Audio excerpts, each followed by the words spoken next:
police in Las Vegas found themselves in the middle of a UFO mystery last month after Right across the yard. To us, big eyes. They have big eyes. 911, what are you reporting? We got someone or something crawling around out here. Did you see what it was? Was it a person or an animal or?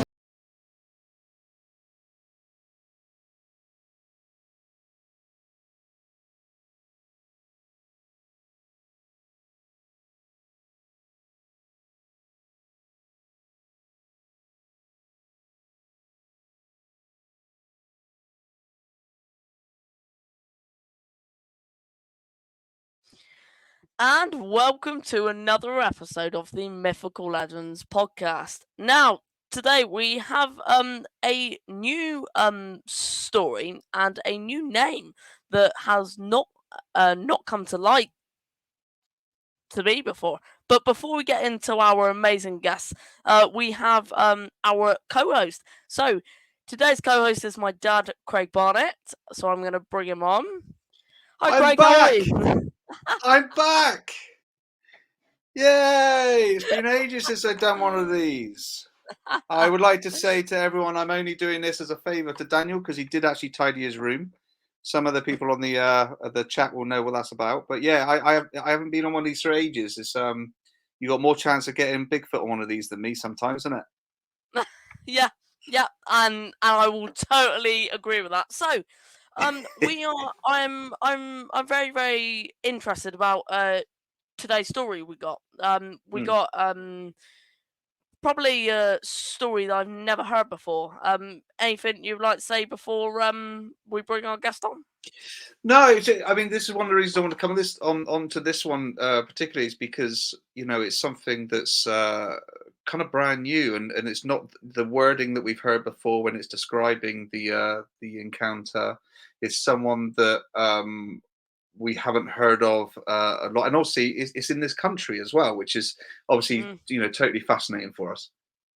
Yeah, amazing. So, I'm tell you a little bit about our guest. So, he has a very, very interesting story of something called the Brigg Bog Man. Now, I myself haven't really heard of that name, but it's like a wild man when we call it here in the UK. So, I'm going to bring on today's guest and we're going to have a great chat. So, without further ado, I'm bring on Steve Dinsdale. Hi, Steve. How are you? Hi guys, I'm very well. How are you? All right, Steve. We are very, very Good. well. Yeah, good to be here. Thank you for hearing my story. You're welcome. So where are you based? I'm based in Lincolnshire. We're based in a little village called East Butterwick, which is basically in between Scunthorpe and Doncaster. Oh, amazing. So you're here in the UK where we are as well. Yeah, Amazing. absolutely. So let's jump straight in. And could you tell us about your sighting of the Brigg Bog Man? Yeah, I mean, like I've said to you before, it's not something that I was actually forthright with and telling people about until probably last year. I mean, even my wife didn't know until last year, but doing my research and finding that more and more people in the area, especially where I had my sighting, had seen basically the exact same thing as what I had. You know, it happened way back in 1994, August the 17th, 1994.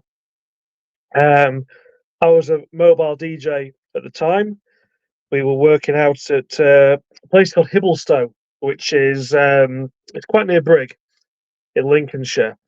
And say, like I said before, it was a great night. Hibblestow was always one of the places to do because it was a village. They had a disco probably once a month, so everybody came out and made it a really really good night. So it was always one to look forward to, and there was obviously nothing out of the ordinary on the night. We packed up the gear about 12 o'clock, said our goodbyes, and I headed off in my car. My friend who had the gear, he disappeared in the van. So yeah, it was a standard night. The plan was always to leave, go home, have something to eat, maybe watch half-hour telly and go to bed.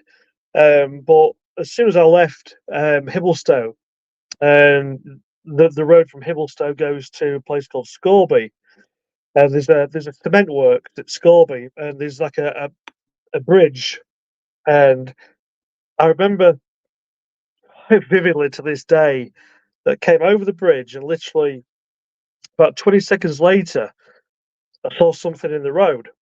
Now, the first instincts, obviously, at like 12 on a Sunday morning, was obviously someone's had an accident. So, got a little bit closer, and what I saw is something that today I can picture it now, and it's something that obviously will stay with me to the grave. There was a person,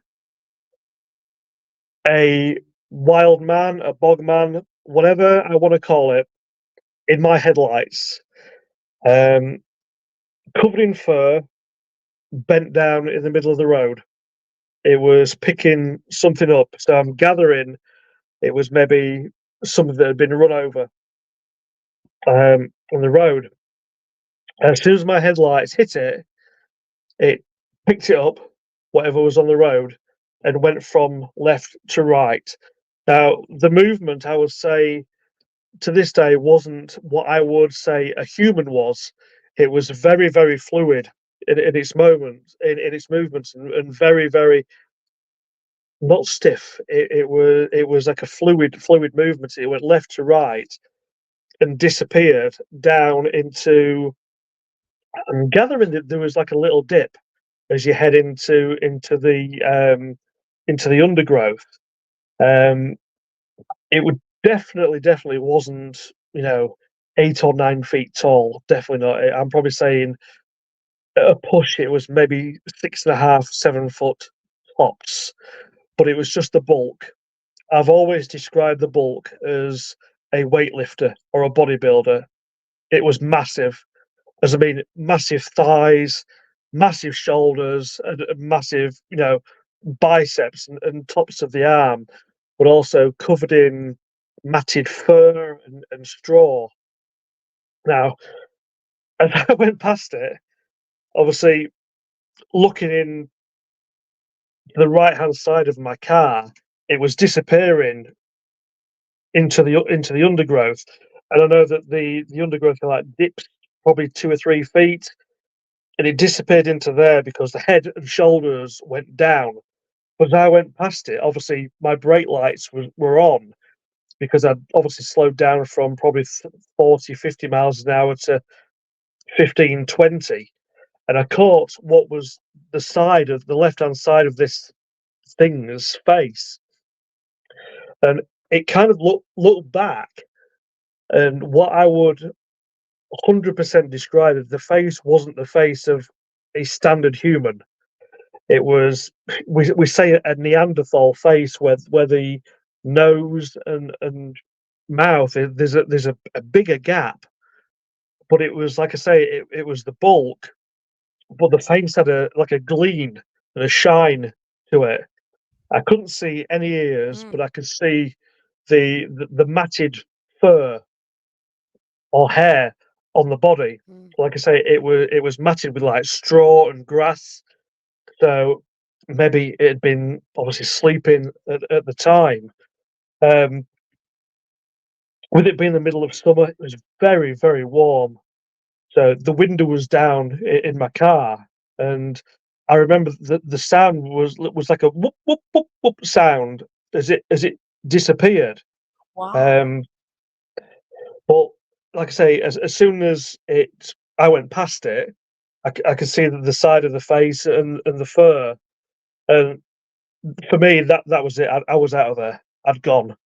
I'd had, and you go home, and on the way home you're thinking, is it someone taking the Mickeys? Is it someone I don't know, like in fancy dress? You're trying to get all these things together. And I lived at my mum and dad's at the time, and luckily when I got home about 12:30, they were in bed, and just laid there and thought, what the hell have actually seen? And I was 24 at the time, so a young man, and I'm 53 now. And it took me until last year to actually start talking about what I've seen, because so many other people have seen it as well. If you look at the reports, the A15, which is probably 2 or 3 minutes away from where I saw what I saw, people have seen the exact same thing on the A15. So there's definitely something that I can't describe and what other people can't describe there. And I've been there, I've been back there a few times over the past year to the exact spot. And I'm still saying to this day, guys, that there's something that's making its way through there. And I believe Wow. that whatever's there can live off the land, live off the animals, because Lincolnshire's, it's ripe, with stuff that people can eat. Mm. So Mm. that's exactly what I saw. I mean, I I don't know what it was, but I know that it was. I've always described it as a living, breathing creature because it was. It made a noise. It moved. The face wasn't the face of a human. So Wow. make of it obviously what you will, what people will, but I'm a sane person. I've married. I've got 2 kids, 5 grandkids. I don't want to be famous. I don't want to be anything like that. But if people can resonate with what I have seen, if there's something similar, then please, speak to Dan and just come forward, because things are out there that we can't describe or Mm. begin to describe. Yeah, and I will say that there was clearly a lot of emotion in that story, and Mm, I could tell by voice. Now, as someone who I have been out in the forest, and I, I haven't witnessed it first sight, mm, but when you yeah. come across something that you don't know, that can be shocking, and it Mm, can be, and I feel that it's like I came across an 18-inch footprint, and even that kind of yeah. shocked me. And when you aren't expecting it, it's even worse. Yeah. And I think that's something to kind of remember, is that there is something out there. Now, I don't know what it is, but there is something out there. Yeah. And Absolutely. yeah, and I So can sorry, Yeah. Steve. I was just I've just been having some really bad audio problems, so I do apologise with me kind of dipping in and out there. No Something's problem. happened, so I had to come back in. But a fascinating story. So when you said that you were like out of there at the end there, Mm. what's your thought process? What do you how do you even start to begin to The thought cope with that? process was: do I get out of the car and Mm, do I follow what I've seen?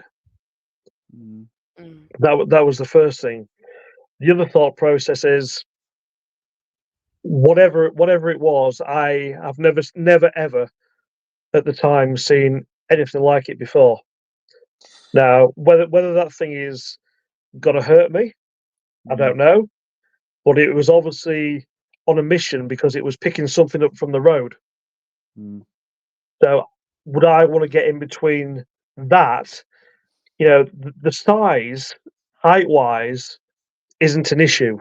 It was the bulk, mm. because I still think to this day that if I'd have, without swearing, upset him or whatever in any way, it'd have done a job on me. So for me, it was get out of there and just go Yeah. home and just try and comprehend, you know, what I've just seen. With with the way that it looked, I mean, obviously with the amount of kind of different ways that people have put across that these things have looked, whether it be Bigfoot, whether it be whatever. Have you ever found anything close online or any sort of pictures that have been quite close to what you saw? Yeah, there's a couple of sketches that I've done previously, which are actually online because I've been speaking to Deborah Hatswell at BBR Okay, yeah, Research, yeah. and obviously had a chat with her last year as well.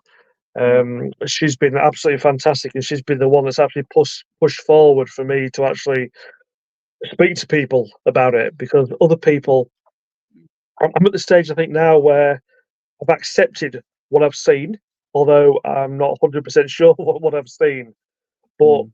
if anybody has witnessed what I witnessed, then if I can help them, if anybody wants to get in touch with you guys and you guys put them in touch with me, I'm quite happy to help them as well. Mm.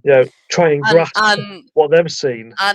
and Steve, I can already say I've had someone contact me in need of people to speak to about Bigfoot, so I'm going to be Yeah, putting you in please. Yeah, contact. Yeah, and Yeah. Daniel runs a group. Daniel, you're gonna have to remind me of the name of it. Your team. So it's called the UK BRT, so Bigfoot Research Team. yeah, And he's got some amazing researchers and amazing people together to be able to help people in the same way that you were just saying. And I mean, the cases are coming in kind of thick and fast at the moment, which is amazing. yeah.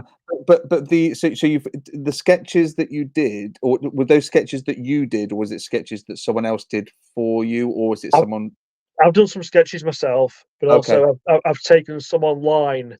To be fair, there weren't American ones. They were actually the Mm. sketches that I've kind of like screenshotted online were from the UK. Oh, okay. So once we finish this chat, I can ping those over to you as Yeah, well. that'd be amazing. Yeah, That'd Yeah. be really, really good. So it's a really, really interesting world out there, and myself, I've done a decent amount on Bigfoot, and I know that there is hundreds of years more of work that is out there, but yeah, everyone still needs to remember that if this creature is 7-8 feet tall, it can rip you apart like a piece of paper. yeah, Now that's what you still got to think about, is that these creatures are still animals, and they are, in my opinion, they are flesh and blood primate creatures as far as I know at the moment. yeah, Now, other people think they're paranormal, and I'm open minded to it, but I'm still sticking with flesh and blood at the moment. yeah, Now, me and my team, we've come across bones before. We found about 50 bones in one pit. Now that's scary when you see that.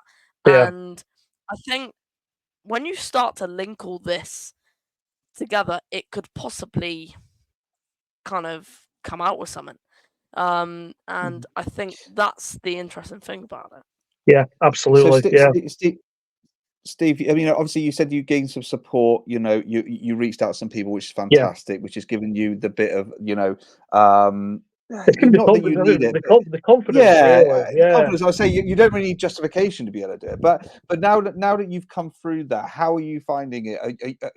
Are people kind of receptive to it, or think To about be friends to and be fair, family? yes, yeah, absolutely.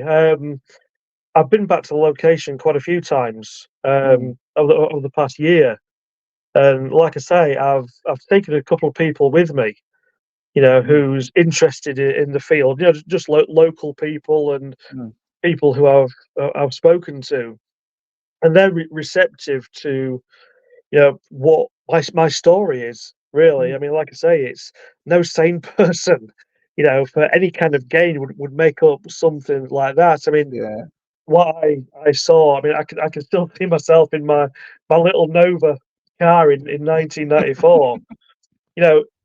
Seeing this thing move yeah, across across the windscreen. But when I look back, and I've been obviously on Google and stuff like that, the amount of people mm, who've seen, you know, things on the A15, and I had the second experience in 2019 at Scorby Wow. Cemetery, which is literally 2 minutes away from where I actually had my experience in 1994.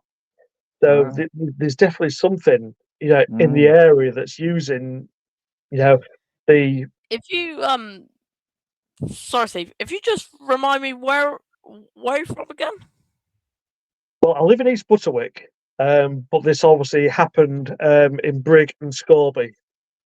So I have a team member that is close to where you are, and I reckon if I told them about it, they might they might be Yeah. very interested. But 'Cause that's they what have, it's about, isn't it? Reaching out and helping Absolutely, each other yeah, out and, it and, is. and getting that message out there, isn't it? It is. Yeah, absolutely. Can I just break off now and just Yeah. sort out? I shall be back. So, Steve, could you tell us a little bit about your second encounter you had? Yeah, this was actually in August 2019. It was August bank holiday weekend. It was the Monday. Once again, very very warm. Same time of year, obviously, as what I witnessed in 1994. And as you head down through Scorby in Lincolnshire, as you're heading towards the road where I had my first experience, there's a Scorby cemetery on the left hand side, and this was literally 7:15 in the morning. Like I say, it was a bank holiday Monday. There was literally no traffic around.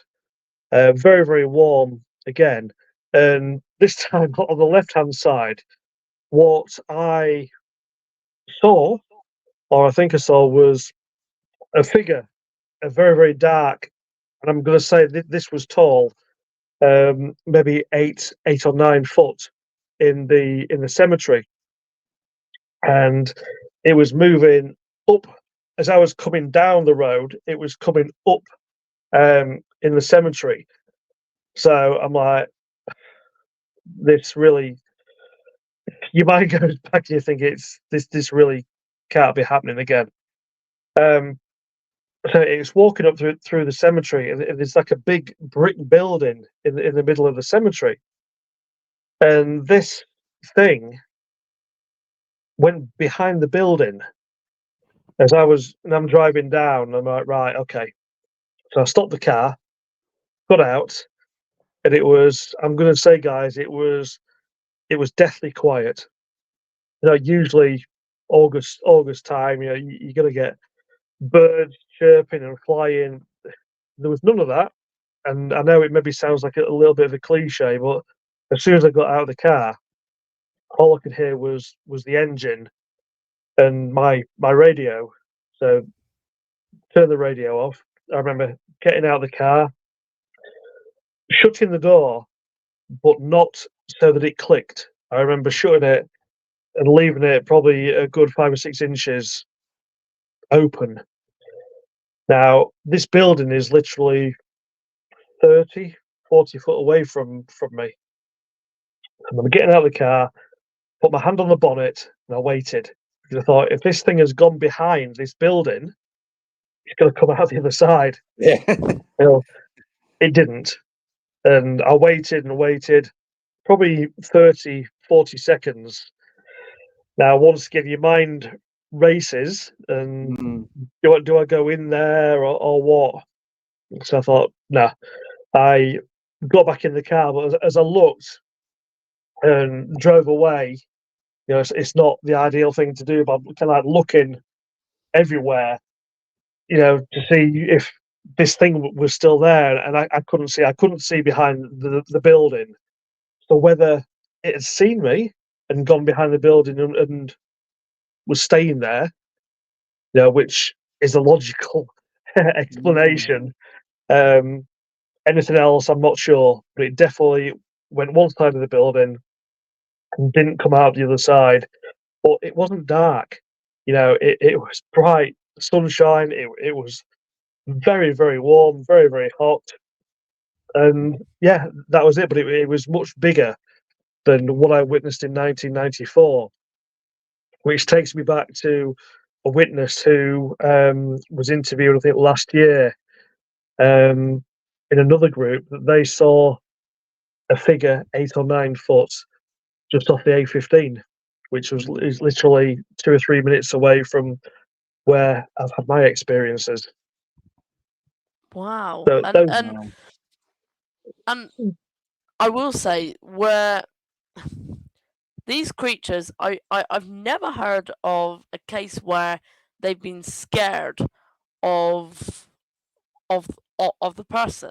Now, an 8 feet tall creature in front of a human that is less likely the same size as it, Mm.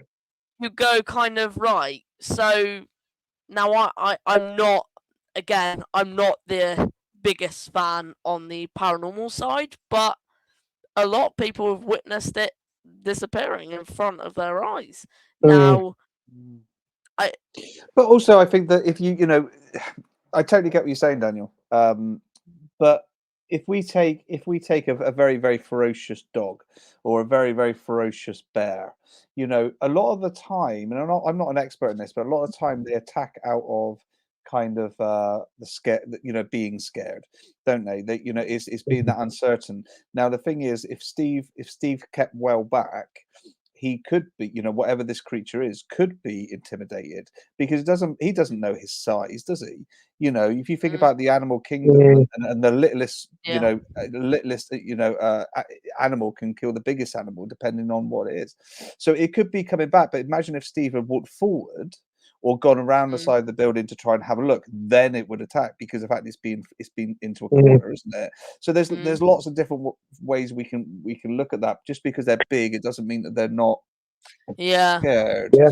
You know, that's true. so that's a very, you know, I think it's the more the daylight thing, and you Yeah. know, it's hot again. You know, what is it about the heat that's bringing them out and daylight? I mean, I'm trying to picture myself, Steve. So you got the building. What's Yeah. what's behind the building? So if you did follow him round or it round, Yeah. what would be there?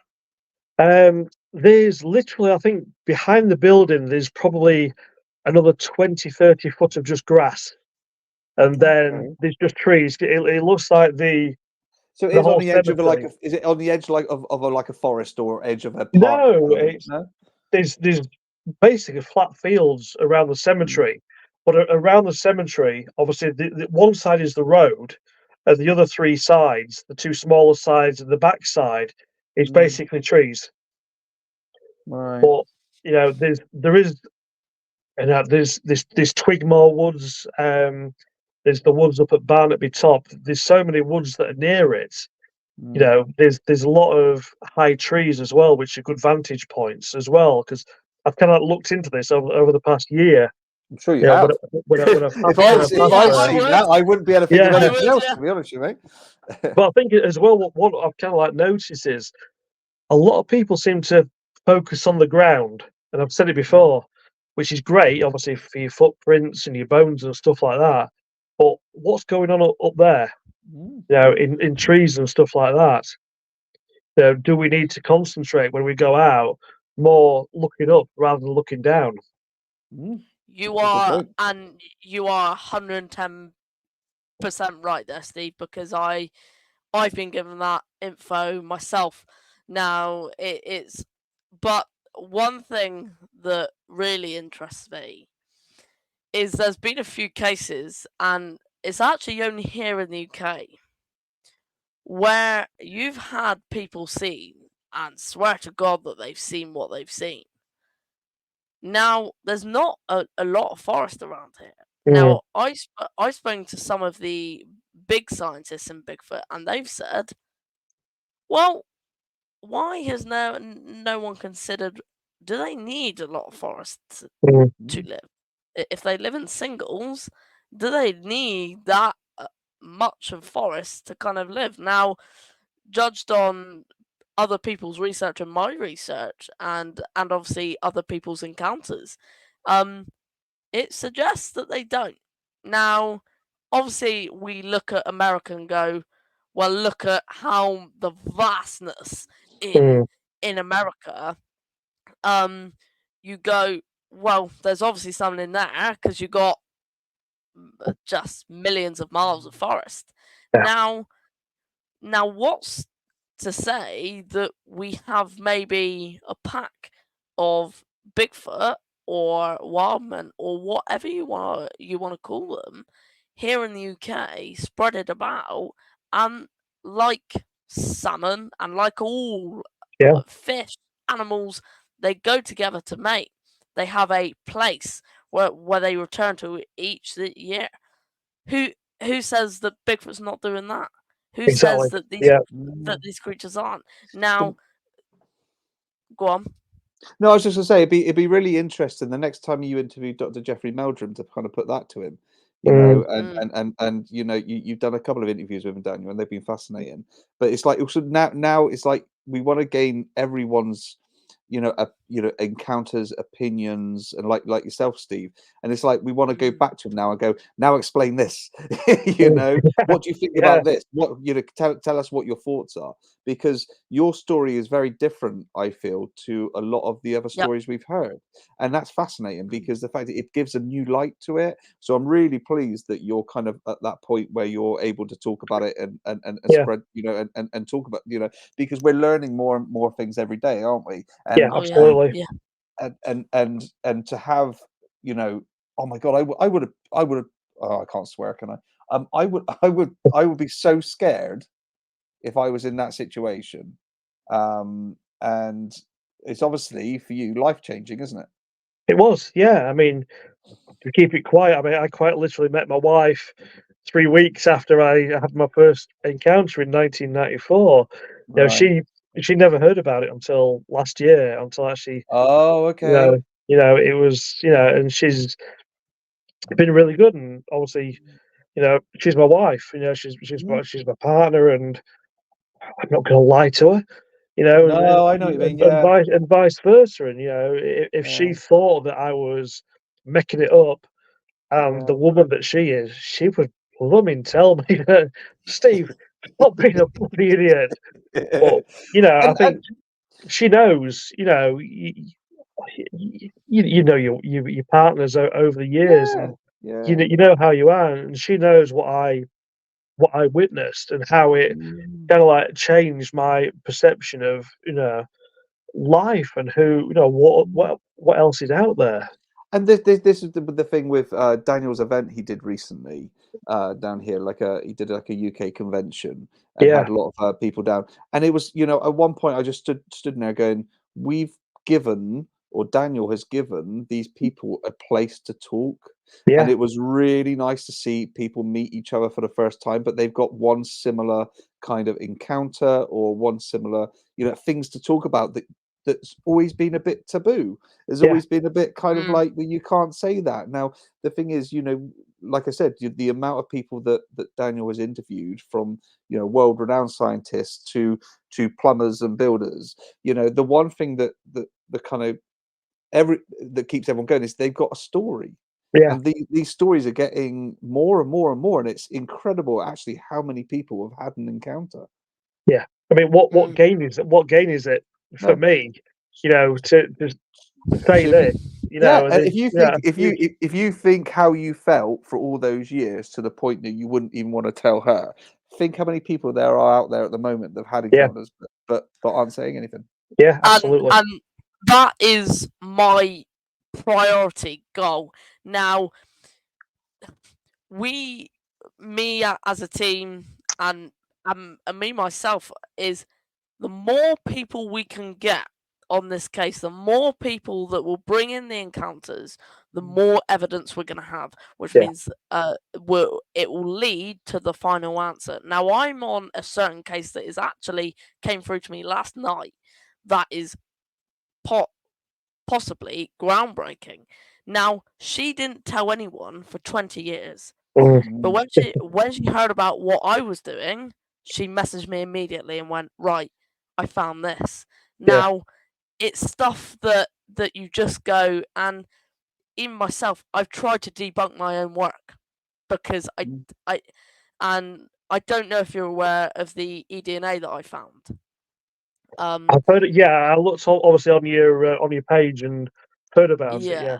yeah, So, to find old world monkey and great ape DNA here in the UK mm, is astounding. But not And everyone's going to believe that, though, Daniel, are they? This is the yeah, thing. Even yeah, though within the community that you're in, and the people that you're talking to, there's still going to be. There's so many opinions, and that's why it's yeah, really good to stay in the middle and go.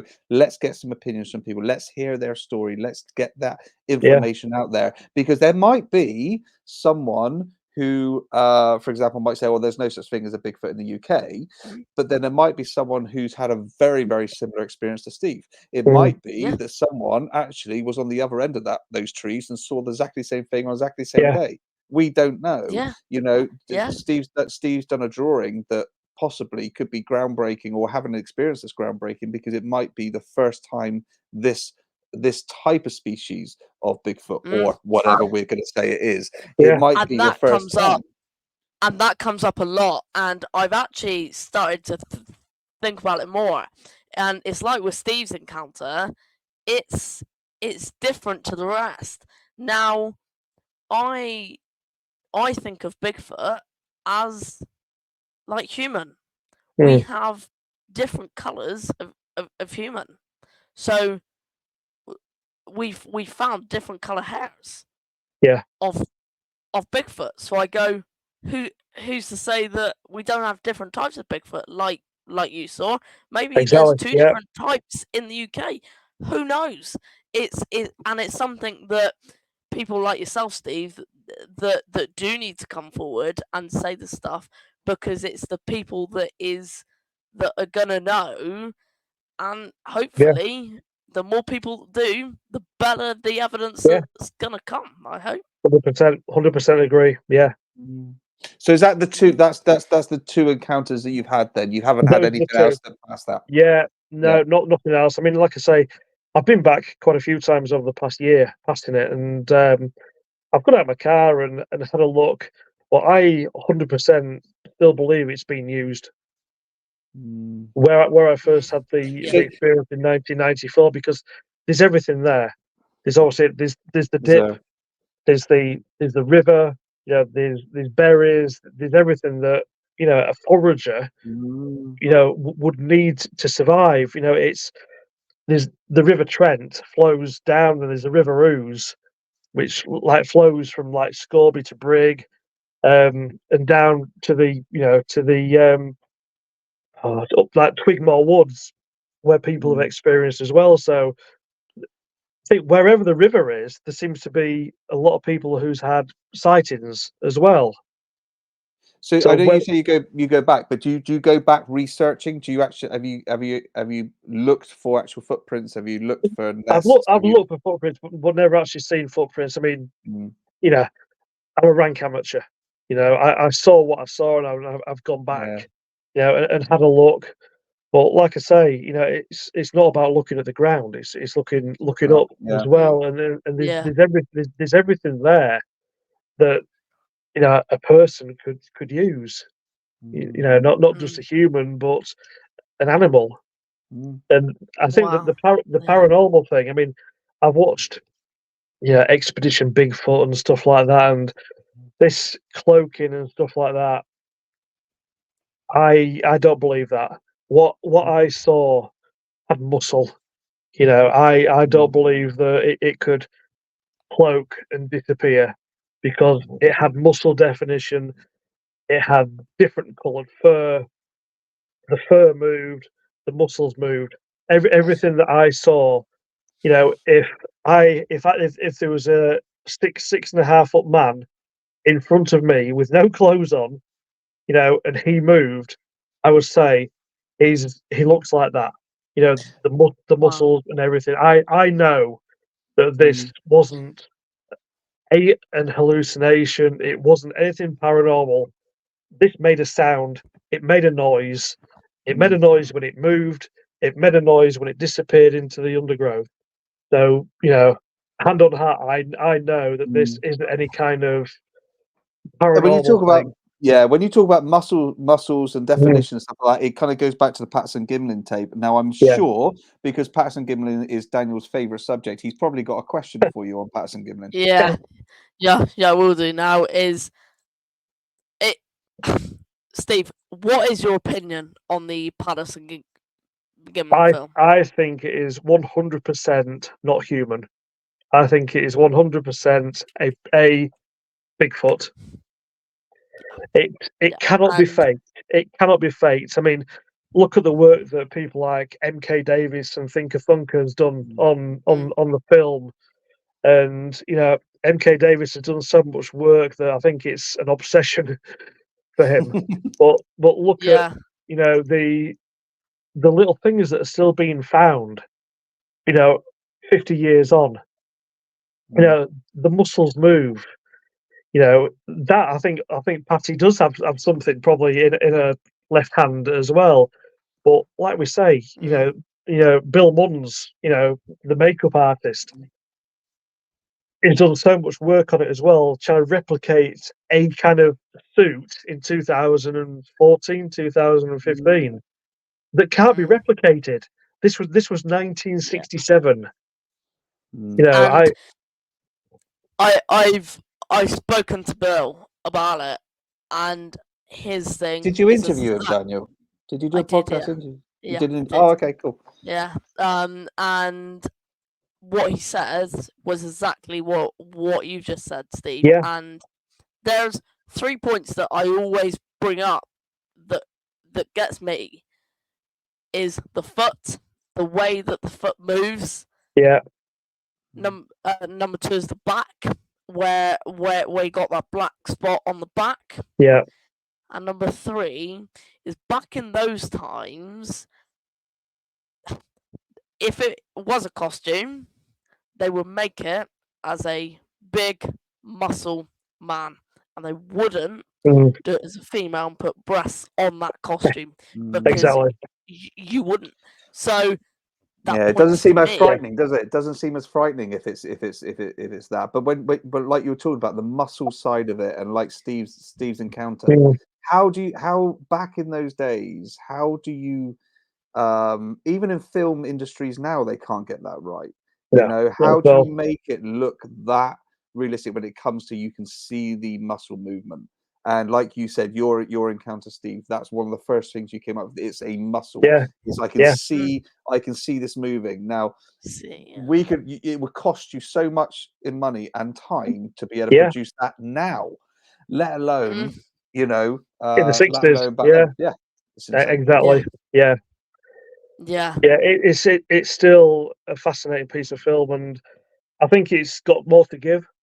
With the more enhancements and the more technology moves on, 100%. I think people probably in 100 years' time, if it hasn't been found, then people are going to get more and more from the film. People keep doing the research and the enhancements that can be done. And I very, very much hope, and I'm looking at you, Dan, while I say this, that I get to Bluff Creek at one point, and I get to that point of where there you go, and yeah, because it's such a big mystery, and myself, I don't know if I want to kind of prove if this creature's real. I don't know, because the reason why is because as humans we are We're scum. destroying. Yeah, we're scum. Yeah, Humans we are are. scum. I've said that. We Yeah, are the way. destroying it. Yeah, yeah. And I don't know if we should just leave these creatures alone, and whether we should just let them live. Now, I So know without all putting them into researchers. politics. Yeah, Yeah, I mean, there's so many people trying to do good work that, like I say, these I call them scum, and like ripping down the rainforests and stuff like that. Does that really need to be done? No, it doesn't. It doesn't. You're destroying not only people's habitats, all the animals that are dying as well. It's not right. And all these climate summits that they're doing. How much damage are these climate summits doing when they're all flying in on these private jets? Come on. Well, Without going off on a tangent. It's people like you guys, and Deb Hatswell and Meldrum and people like that who want, the outcome. Like you say, would you want to know that these things actually exist? Well, I know what I saw. I say yes, 100%. These things do exist, But do you think that governments either have them or have had them?